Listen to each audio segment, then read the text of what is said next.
മുഖ്യമന്ത്രി പിണറായി വിജയനെതിരെ യൂത്ത് കോൺഗ്രസ് നേതാവിന്റെ വധഭീഷണി. മുഖ്യമന്ത്രിയുടെ കഴുത്തിൽ കത്തിവെക്കുമെന്ന് യൂത്ത് കോൺഗ്രസ് സംസ്ഥാന നേതാവ് ബാലു കനാൽ. പൊതുവേദിയിൽ വധഭീഷണി മുഴക്കിയത് തൃശൂർ കോർപ്പറേഷന് മുന്നിൽ നടന്ന യൂത്ത് കോൺഗ്രസ് ഉപവാസ സമരത്തിലായിരുന്നു വധഭീഷണി. ഈ നാട്ടിലുള്ള കൊലപാതകങ്ങൾ അവസാനിക്കുള്ളൂ എങ്കിൽ ഞങ്ങൾ വീണ്ടും വീണ്ടും ആവർത്തിക്കുന്നു, പിണറായി വിജയന്റെ കഴുത്തിൽ കത്തിവെക്കാൻ യൂത്ത് കോൺഗ്രസ് തയ്യാറാവും, യാതൊരു സംശയവും വേണ്ട. വിവരങ്ങളുമായി അഭിറാം ചേരുന്നുണ്ട്. അഭിറാം, യൂത്ത് കോൺഗ്രസ് പ്രവർത്തകർ സംസ്ഥാനത്താകമാനം വ്യാപകമായ ഒരു അക്രമം അഴിച്ചുവിടുന്ന ഒരു സാഹചര്യം ഉണ്ടായിരിക്കുകയാണ്. ഈ സാഹചര്യത്തിൽ ഇപ്പോൾ മുഖ്യമന്ത്രിക്ക് നേരെയും വധഭീഷണിയുമായി രംഗത്തെത്തിയിരിക്കുകയാണ്. കൂടുതൽ വിശദാംശങ്ങൾ കൂടി. ഇന്നലെ രാവിലെ നടന്ന യൂത്ത് കോൺഗ്രസിന്റെ പരിപാടിയിലാണ് കേരള സംസ്ഥാനത്തിന് മുഖ്യമന്ത്രിയെ കൊല്ലും എന്ന രീതിയിലുള്ള കുറവ് പ്രസംഗമായി യൂത്ത് കോൺഗ്രസ് സംസ്ഥാന നേതാവ് ബാലു കനാൽ രംഗത്തെത്തിയത്. ഈ വിഷയത്തിൽ ഇതേവരെ ഈ ബാലു കലാനെ തള്ളിപ്പറയാൻ ജില്ലാ കോൺഗ്രസ് കമ്മിറ്റിയോ യൂത്ത് കോൺഗ്രസ് സംസ്ഥാനത്ത് തയ്യാറായിട്ടില്ലെന്നാണ് ഈ വിഷയത്തിൽ ഏറ്റവും ഗൗരവകരമായ, അതായത് കോൺഗ്രസിന്റെ അഭിപ്രായം ഇതായി മാറുന്ന ഒരവസ്ഥയാണ് ഇപ്പോൾ കാര്യങ്ങൾ വെച്ചുകൊണ്ടിരിക്കുന്നത്. ഇതുവരെ തള്ളിപ്പറയാൻ ജില്ലാ കോൺഗ്രസ് കമ്മിറ്റിയോ തയ്യാറായിട്ടില്ല. ഇത് ഈ വിഷയത്തിൽ കോൺഗ്രസിന്റെ നിലപാട് തന്നെയാണോ എന്ന് നമുക്ക് വീണ്ടും വീണ്ടും ആശങ്ക ഉണ്ടാകുന്ന രീതിയിലേക്കാണ് ഇപ്പോൾ ഈ വിഷയം വെച്ചുകൊണ്ടിരിക്കുന്നത്.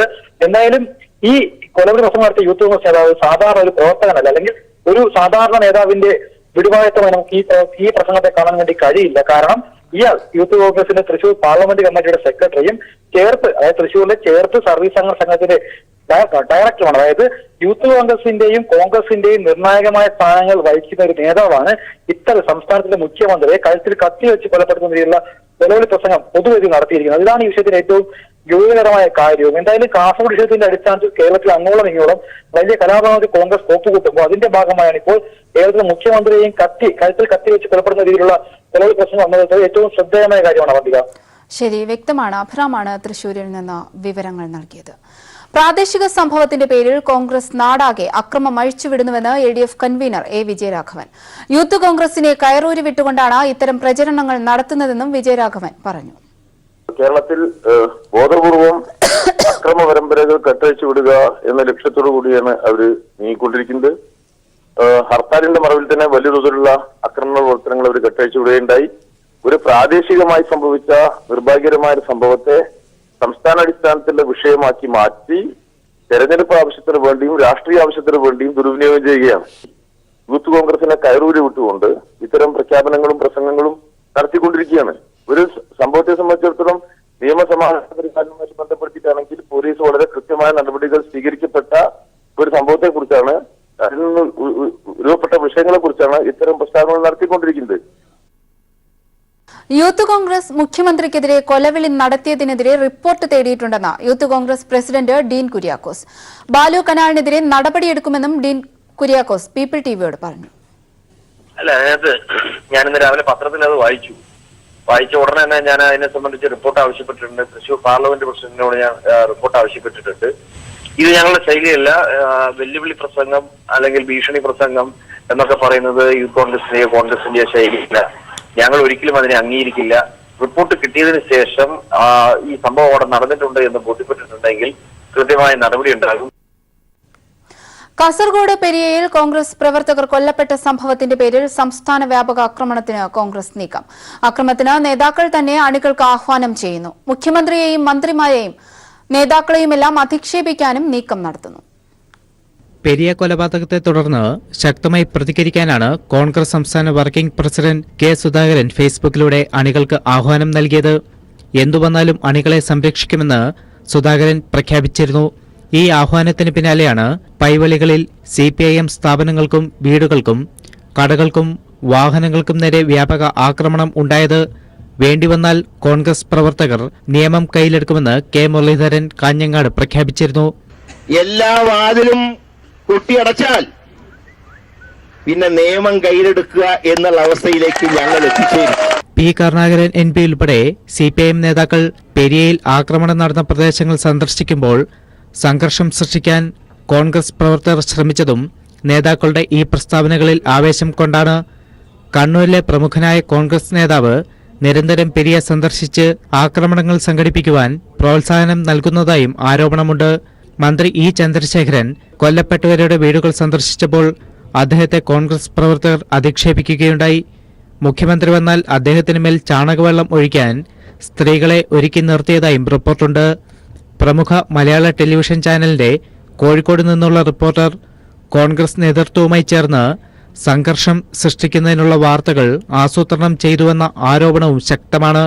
മുഖ്യമന്ത്രിയെ അധിക്ഷേപിക്കാൻ നടന്ന നീക്കവും കല്യോട്ട് ഇന്നലെ സംഘർഷം സൃഷ്ടിച്ചതും സംസ്ഥാന വ്യാപക അക്രമം ലക്ഷ്യമിട്ടാണ്. വരും ദിവസങ്ങളിലും സമാന ശ്രമങ്ങൾ സംസ്ഥാന വ്യാപകമായി ഉണ്ടാകുമെന്നാണ് ലഭിക്കുന്ന സൂചനകൾ. News bureau, Kasaragod. കുത്തക മാധ്യമങ്ങൾ UDFന്റെ ഘടകകക്ഷികളായി പ്രവർത്തിക്കുന്നുവെന്ന് കോടിയേരി ബാലകൃഷ്ണൻ. തെരഞ്ഞെടുപ്പ് മുന്നിൽ കണ്ട് BJPയും കോൺഗ്രസും ഒന്നിക്കാൻ നീക്കം നടത്തുന്നുവെന്നും കോടിയേരി. LDF ജനസംരക്ഷണ യാത്രയുടെ ഭാഗമായി കോട്ടയത്ത് കുറുപ്പുംതറയിൽ സംസാരിക്കുകയായിരുന്നു കോടിയേരി.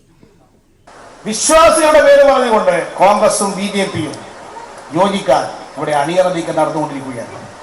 അതുകൊണ്ട് ഇത്തരത്തിലുള്ള ചില കുത്തക മാധ്യമങ്ങൾ ഇപ്പോൾ UDFന്റെ ഘടകകക്ഷികളെ പോലെ പ്രവർത്തിക്കുകയാണ്.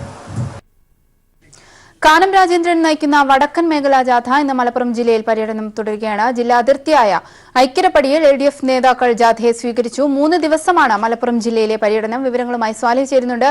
സ്വാലിഹ്, ഇന്ന് മറ്റ് ഏതൊക്കെ സ്ഥലങ്ങളിലാണ് ജാഥയ്ക്ക് സ്വീകരണം ഏർപ്പെടുത്തിയിരിക്കുന്നത്? മറ്റ് വിവരങ്ങൾ കൂടി. കേരള സംരക്ഷണ യാത്ര മലപ്പുറം ജില്ലയിലേക്ക് പ്രവേശിച്ചിരിക്കുന്നു. കാനം രാജേന്ദ്രൻ നയിക്കുന്ന വടക്കൻ മേഖലാ ജാഥയ്ക്ക് വലിയ സ്വീകരണമാണ് മലപ്പുറം ജില്ലയിൽ ലഭിച്ചുകൊണ്ടിരിക്കുന്നത്. 3 ദിവസങ്ങളിലായി 12 സ്വീകരണ കേന്ദ്രങ്ങളാണ് മലപ്പുറം ജില്ലയിലുള്ളത്. ഇന്ന് രാവിലെ ജില്ലാ അതിർത്തിയിൽ LDF നേതാക്കൾ ചേർന്ന് ജാഥയെ സ്വീകരിച്ചു. അതിനുശേഷം കൊണ്ടോട്ടിയിലായിരുന്നു ആദ്യ സ്വീകരണം. ഇനി ഉച്ചയ്ക്ക് ശേഷം കോഹിനൂരിലും ചെമ്മാടും സ്വീകരണ യോഗങ്ങളുണ്ട്. താനൂർ സ്വീകരണത്തോടെ ഇന്നത്തെ പര്യടനം അവസാനിക്കും. നാളെ വീണ്ടും തിരൂരിലാണ് പര്യടനം നടക്കുക. അതിനുശേഷം എടപ്പാൾ, വളാഞ്ചേരി പര്യടനങ്ങൾക്ക് ശേഷം മലപ്പുറത്ത് നാളെ സമാപിക്കും. അതിനുശേഷം 26-ാം തീയതി രാവിലെ 11 മണിക്ക് അരീക്കോടും തുടർന്ന് 3 മണിക്ക് നിലമ്പൂരിലും 4 മണിക്ക് വണ്ടൂരിലും സ്വീകരണങ്ങൾക്ക് ശേഷം 5 മണിക്ക് പെരിന്തൽമണ്ണയിലെ സ്വീകരണത്തോടെ മലപ്പുറം ജില്ലയിലെ പര്യടനം പൂർത്തിയാക്കി ജാഥ പാലക്കാട്ടേക്ക് കടക്കും. വലിയ ആവേശവും ജനത്തിരക്കും നമുക്ക് മലപ്പുറം ജില്ലയിൽ കാണാൻ കഴിയുന്നുണ്ട്. സംഘപരിവാറിനെതിരെ രൂക്ഷമായ വിമർശനങ്ങളാണ് കാനം രാജേന്ദ്രൻ പ്രസംഗത്തിൽ ഉന്നയിച്ചത്. സംഘപരിവാർ ശരി, വ്യക്തമാണ്. സ്വാലിഹാണ് വിവരങ്ങൾ നൽകിയത്. ഇനി കോടിയേരി ബാലകൃഷ്ണൻ നയിക്കുന്ന തെക്കൻ മേഖലാ ജാഥ കോട്ടയം ജില്ലയിൽ പര്യടനം തുടരുന്നു. 2 ദിവസങ്ങളിലായി 7 കേന്ദ്രങ്ങളിലാണ് ജാഥ സ്വീകരണം ഏറ്റുവാങ്ങുക. ഇന്ന് കുറുപ്പുംതറയിലായിരുന്നു ആദ്യ സ്വീകരണം. വിവരങ്ങളുമായി പ്രശാന്ത് ചേരുന്നുണ്ട്. പ്രശാന്ത്, വിശദാംശങ്ങൾ. കേരള സംരക്ഷണ യാത്രയുടെ ആദ്യ സ്വീകരണം കടുത്തുരുത്തി മണ്ഡലത്തിലെ കുറുപ്പുംതറയിലായിരുന്നു. ആവേശോജ്വലമായ സ്വീകരണമാണ് കുറുപ്പുംതറയിൽ ലഭിച്ചത്. മാത്രമല്ല, സ്ത്രീപക്ഷ നിലപാടുകളുമായി മുന്നോട്ട് പോകുന്ന ഇടതുപക്ഷ സർക്കാരിന് എല്ലാ തരത്തിലുള്ള പിന്തുണയും സ്ത്രീകളുടെ ഭാഗത്തു നിന്നും ഉണ്ട് എന്ന് തെളിയിക്കുന്നതായിരുന്നു സ്വീകരണ യോഗങ്ങൾ. ആ സ്വീകരണ യോഗത്തിൽ സ്ത്രീ പങ്കാളിത്തം കൊണ്ടേറെ ശ്രദ്ധേയമായിരുന്നു സ്വീകരണ യോഗം. അതിനുശേഷം സ്വീകരണം ഏറ്റുവാങ്ങിക്കൊണ്ട് കോടിയേരി ബാലകൃഷ്ണൻ മുഴുവൻ പ്രവർത്തകരെയും അഭിസംബോധന ചെയ്യുകയുണ്ടായി. അതിൽ കേന്ദ്ര സംസ്ഥാന സർക്കാരുകളെ കുറിച്ചുള്ള വിശദമായ കാര്യങ്ങൾ അടങ്ങുന്ന ഒരു പ്രസംഗമായിരുന്നു. കേന്ദ്ര തലത്തിൽ പുതിയൊരു ഇടതുപക്ഷത്തിന്റെ പ്രസക്തി ഏതു തരത്തിലാണ് ഉണ്ടാകേണ്ടത് എന്നതടക്കമുള്ള കാര്യങ്ങൾ വിവരിച്ചുകൊണ്ടും അക്രമത്തിൽ നിരത്തിക്കൊണ്ടുമായിരുന്നു അദ്ദേഹം ജനങ്ങളോട് സംവദിച്ചത്. ഇപ്പോഴത്തെ ഒരു സാഹചര്യത്തിൽ BJP അധികാരത്തിൽ നിന്ന് പുറത്താക്കണമെന്നും അതിന് ഇടതുപക്ഷത്തിന് മുൻതൂക്കമുള്ള ഒരു പാർലമെന്റ് വരേണ്ടതിന്റെ പ്രസക്തിയെക്കുറിച്ചെല്ലാം തന്നെ അദ്ദേഹം ജനങ്ങളോട് സംസാരിച്ചു. മാത്രമല്ല, ഇടതുപക്ഷത്തെ സംബന്ധിച്ച് ഇടതുപക്ഷത്തു നിന്നും ഒരു വ്യക്തി ജയിച്ചു കയറിയ ഒരാൾ MP ആയി കഴിഞ്ഞാൽ അത് ഉറച്ച നിലപാടുമായി ഇടതുപക്ഷത്തിനൊപ്പം ജനങ്ങൾക്കൊപ്പം നിൽക്കുമെന്നുള്ള ഒരു കൃത്യമായിട്ടുള്ള ഒരു പ്രഖ്യാപനം കൂടി അദ്ദേഹത്തിന്റെ ഭാഗത്തുണ്ടായി. കാരണം സമകാലിക രാഷ്ട്രീയത്തിൽ ഇപ്പോൾ സംഭവിച്ചുകൊണ്ടിരിക്കുന്ന കർണാടകയിലും ഗോവയിലും നടന്നുകൊണ്ടിരിക്കുന്ന ജയിക്കുമ്പോൾ കോൺഗ്രസും ജയിച്ചു കഴിഞ്ഞാൽ BJPയിലേക്കും പോകുന്ന ചില കോൺഗ്രസുകാരുടെ സ്ഥിതി അടക്കം ചൂണ്ടിക്കാട്ടിക്കൊണ്ടാണ് അദ്ദേഹം ജനങ്ങളെ സംബന്ധിച്ചത്. മാത്രമല്ല, കേരള രാഷ്ട്രീയത്തിലേക്ക് അദ്ദേഹം കടന്നു വന്നപ്പോൾ സംസ്ഥാന സർക്കാരിന്റെ 1000 ദിനത്തിൽ സംസ്ഥാന സർക്കാർ 1500 നടപടികൾ അല്ലെങ്കിൽ കാര്യങ്ങൾ ചെയ്തു എന്നതടക്കമുള്ള കാര്യങ്ങൾ ജനങ്ങളോട് വിശദീകരിച്ചു. എന്തായാലും ഇടതുപക്ഷത്തിന്റെ പ്രസക്തിയെ കുറിച്ച് അടിവരയിടുന്നതായിരുന്നു അദ്ദേഹത്തിന്റെ പ്രസംഗം. മാത്രവുമല്ല, ഇത്തരത്തിൽ ജനകീയ നിലപാടുകളുമായി സർക്കാർ മുന്നോട്ട് പോകുമ്പോൾ ചില കുത്തക മാധ്യമങ്ങൾ UDFിലെ ഘടകകക്ഷികളെ പോലെയാണ് പ്രവർത്തിക്കുന്നത്. ശരി, വ്യക്തമാണ് പ്രശാന്ത്. കോടിയേരി നയിക്കുന്ന തെക്കൻ മേഖലാ ജാഥ കോട്ടയം ജില്ലയിൽ പര്യടനം തുടരുകയാണ്. പ്രശാന്താണ് വിവരങ്ങൾ നൽകിയത്. സാഹിത്യ അക്കാദമി സെക്രട്ടറി കെ.പി. മോഹനന് നേരെ യൂത്ത് കോൺഗ്രസുകാരുടെ അക്രമശ്രമം. കഴിഞ്ഞ ദിവസം കരുനാഗപ്പള്ളി പുതിയകാവിന് സമീപമായിരുന്നു സംഭവം. സാഹിത്യ ശില്പശാലയിൽ പങ്കെടുത്ത് മടങ്ങുന്ന വഴി വാഹനം തടഞ്ഞു നിർത്തിയാണ് യൂത്ത് കോൺഗ്രസുകാർ കയ്യേറ്റത്തിന് ശ്രമിച്ചത്. സാഹിത്യ അക്കാദമി സെക്രട്ടറിക്ക് നേരെ കരുനാഗപ്പള്ളിയിലായിരുന്നു യൂത്ത് കോൺഗ്രസ് പ്രതിഷേധം. കാസർഗോഡ് യൂത്ത് കോൺഗ്രസ് പ്രവർത്തകരായ കൃപേഷ്, ശരത്ലാൽ എന്നിവരെ കൊലപ്പെടുത്തിയ സംഭവത്തിൽ സാംസ്കാരിക നായകന്മാർ അപലപിക്കുന്ന മൗനത്തിൽ പ്രതിഷേധിച്ചുകൊണ്ടാണ് കരുനാഗപ്പള്ളിയിൽ യൂത്ത് കോൺഗ്രസ് പ്രവർത്തകർ കേരള സാഹിത്യ അക്കാദമി സെക്രട്ടറി കെ.പി. മോഹനെ വഴിയിൽ തടഞ്ഞ വാഴപ്പിണ്ടി സമർപ്പിച്ചതും കരിങ്കൊടി കാട്ടി പ്രതിഷേധിച്ചതും. നട്ടലിന് പകരം വാഴപ്പിണ്ടിയുമായി നടക്കുന്ന സാംസ്കാരിക നായകർ കരുനാഗപ്പള്ളിയിലെ മണ്ണിൽ കയറിയാൽ യൂത്ത് കോൺഗ്രസ് വഴിയിൽ തടയുമെന്ന് നേതാക്കൾ പറഞ്ഞു. യൂത്ത് കോൺഗ്രസ് നിയോജക മണ്ഡലം president Shibu S Thodiyoor, CO Kannan, KS Pooram Sudheer എന്നിവരുടെ നേതൃത്വത്തിലായിരുന്നു പ്രതിഷേധം. ന്യൂസ് ബ്യൂറോ, കൊല്ലം. RSS ഭീഷണിയെ തുടർന്ന് കവി കുരീപ്പുഴ ശ്രീകുമാർ പോലീസ് സംരക്ഷണയിൽ. കുരീപ്പുഴയുടെ വീട്ടിലും പോലീസ് കാവലേർപ്പെടുത്തി. വർഗീയതയ്ക്കെതിരായി തന്റെ നാവ് ശബ്ദിച്ചുകൊണ്ടേയിരിക്കുമെന്ന് കുരീപ്പുഴ വ്യക്തമാക്കി.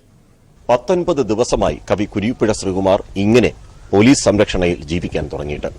വർഗീയവാദികൾക്കെതിരെ ശബ്ദമുയർത്തിയതിനായിരുന്നു അദ്ദേഹത്തിനെതിരെയുള്ള വധഭീഷണി. ഈ ഭീഷണിക്ക് മുന്നിൽ വകവെച്ചു കൊടുക്കുമോ? എങ്ങനെയാണ് ഇതിനെ പ്രതിരോധിക്കാൻ പോകുന്നത്? അങ്ങനെ വകവെച്ചു കൊടുക്കാൻ സാധിക്കില്ലല്ലോ. കാര്യം ഞാൻ ജനിച്ച മണ്ണാണ് ഇന്ത്യ, അല്ലെങ്കിൽ കേരളം.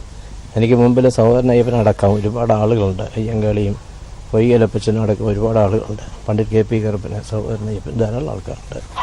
ഇവരുടെ ചരിത്രം ചങ്ങമ്പുഴയുണ്ട്, വയലാറുണ്ട്, തിരുനെല്ലൂരുണ്ട്, വൈലപ്പള്ളിയുണ്ട്. ഇങ്ങനെയുള്ളൊരു വലിയ നീണ്ട നിര എഴുത്തുകാരുടെയും സാംസ്കാരിക പ്രവർത്തകരുടെയും സംഘം എൻ്റെ മനസ്സിൽ, സാംസ്കാരിക നവസുണ്ട്. പിന്നെ ഞാനിത് വകവെച്ചു കൊടുക്കേണ്ട കാര്യം എന്താണ്? ഒരിക്കലും വകവെച്ചു കൊടുക്കുന്ന പ്രശ്നമില്ല. ഒരു ഈ വർഗീയവാദത്തിനെതിരായിട്ടുള്ള താങ്കളുടെ സ്വതസിദ്ധ ശൈലിയിലുള്ള ഒരു പ്രതികരണം. വാക്ക് എരിയുന്നോരടുപ്പിൽ നിന്നും തീക്കനൽ കോരി ഞാൻ തിന്നിടുമ്പോൾ പൂക്കുന്നതെന്താണ് കൂട്ടുകാരി, ഓർക്കാപ്പുറത്തൊരു ചെമ്പരത്തി. വർഗീയവാദികൾക്കുള്ള ഒരു മുന്നറിയിപ്പ് കൂടിയാണ് കവി കുരീപ്പുഴ ശ്രീകുമാറിന്റെ ഈ കവിത. കുരീപ്പുഴയുടെ വീട്ടിൽ നിന്ന് ക്യാമറമാൻ പ്രമോദ് പന്തിയോടിനൊപ്പം രാജ്കുമാർ.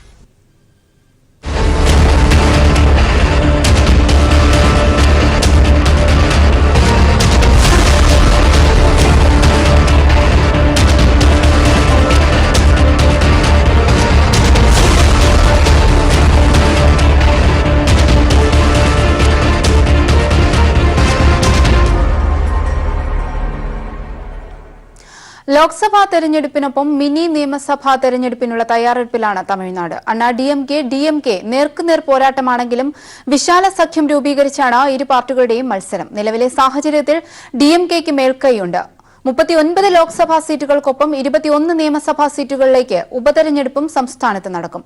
അണ്ണാ DMK സർക്കാരിന്റെ നിലനിൽപ്പിനെ തന്നെ ബാധിക്കുന്നതാണ് ലോക്സഭാ തെരഞ്ഞെടുപ്പും നിയമസഭാ ഉപതെരഞ്ഞെടുപ്പും. കലൈഞ്ചറും തലൈവിയുമില്ലാത്ത ആദ്യ ലോക്സഭാ തെരഞ്ഞെടുപ്പ് കേൾക്കാൻ കൗതുകമെങ്കിലും അണ്ണാ DMKയ്ക്കും DMKയ്ക്കും ഇത് തെരഞ്ഞെടുപ്പിലുണ്ടാക്കുന്ന പ്രതിസന്ധി പ്രവചനങ്ങൾക്കും അപ്പുറമാണ്.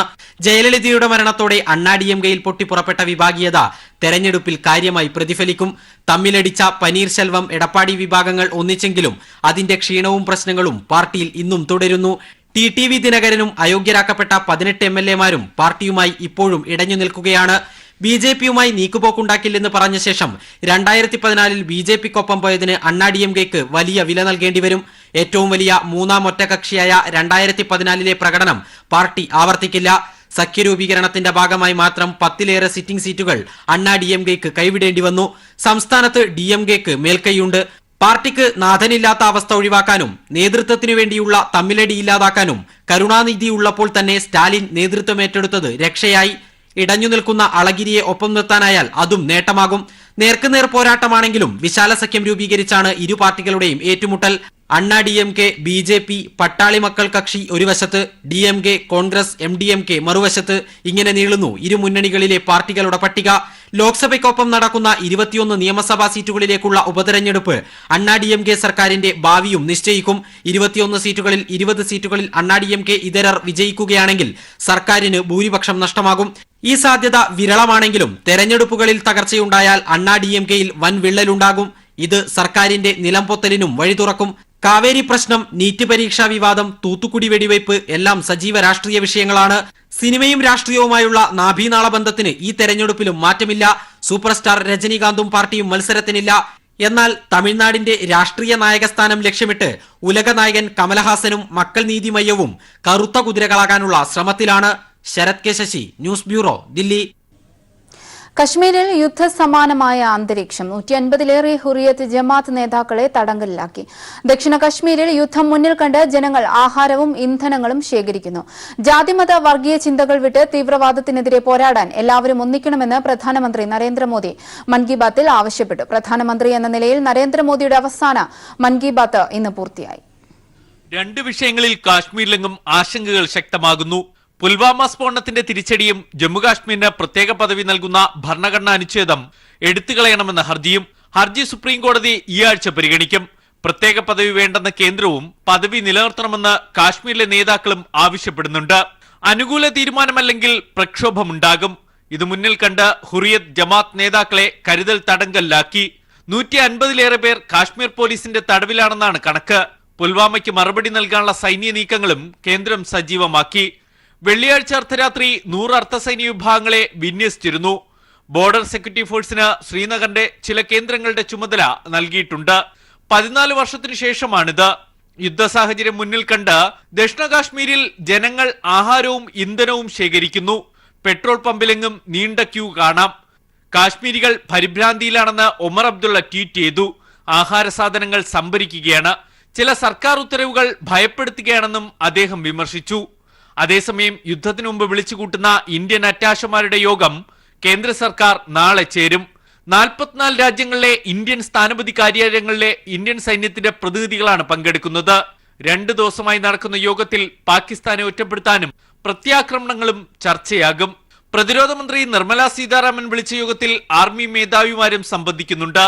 പ്രധാനമന്ത്രി എന്ന നിലയിലുള്ള അവസാന മൻ കി ബാത്ത് നടത്തിയ മോദി ജാതി മത വർഗീയ വേർതിരിവില്ലാതെ എല്ലാവരും തീവ്രവാദത്തിനെതിരെ ഒറ്റക്കെട്ടായി പോരാടണമെന്ന് ആവശ്യപ്പെട്ടു. News bureau, Delhi. രജത ജൂബിലി ആഘോഷിക്കുന്ന തൃശൂർ ചേന്നായിപ്പാറ ദിവ്യ ഹൃദയാശ്രമത്തിന് ജോയ ലൂക്കാസ് ഫൗണ്ടേഷൻ നിർമ്മിച്ച സ്നേഹഭവൻ മന്ദിരം സമർപ്പിച്ചു. അന്തേവാസികൾക്ക് താമസിക്കാൻ ഉതകും വിധമാണ് ഭവനം സജ്ജീകരിച്ചിരിക്കുന്നത്. കെട്ടിടത്തിന്റെ ആശീർവാദ കർമ്മം തൃശൂർ അതിരൂപത മുൻ ബിഷപ്പ് മാർ ജേക്കബ് തൂങ്കുഴി നിർവഹിച്ചു.